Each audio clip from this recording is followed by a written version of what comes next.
સમગ્ર રાજ્યમાં ફરી તાપમાનનો પારો આસમાને પહોંચી રહ્યો છે ત્યારે સુરેન્દ્રનગર જિલ્લામાં પણ છેલ્લા 2 દિવસથી અંદાજે 40 ડિગ્રીથી વધુ તાપમાન નોંધાતા જનજીવન અસ્તવ્યસ્ત બન્યું છે ત્યારે સ્થાનિક તંત્ર દ્વારા નાગરિકોને કામ વગર બહાર ન નીકળવા અને પ્રવાહીનો વધુમાં વધુ ઉપયોગ કરવા માટે સૂચન આપવામાં આવ્યા છે।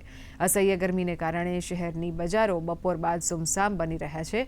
આગામી દિવસોમાં હજુ પણ ગરમી વધશે તો પ્રજાજનો સહિત પશુ પક્ષીઓને વધુ હાલાકી પડશે તેવી શક્યતાઓ સેવાઈ રહી છે। હીટ વેવ ચાલી રહ્યો છે જે એપ્રિલથી જૂન માસ સુધી ચાલતો હોય છે અને જે અંગે ભારત મોસમ વિજ્ઞાન તરફથી અવારનવાર અહેવાલો અને આગાહીઓ મળતી હોય છે।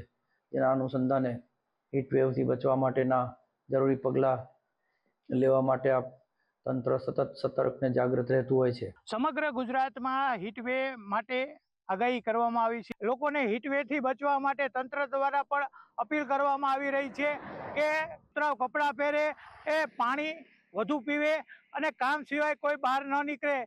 ત્યારે આ અંગે લોકોએ પણ જાગૃતતા કેળવી। જિગ્નેશ પંડ્યા, દૂરદર્શન ન્યૂઝ, સુરેન્દ્રનગર।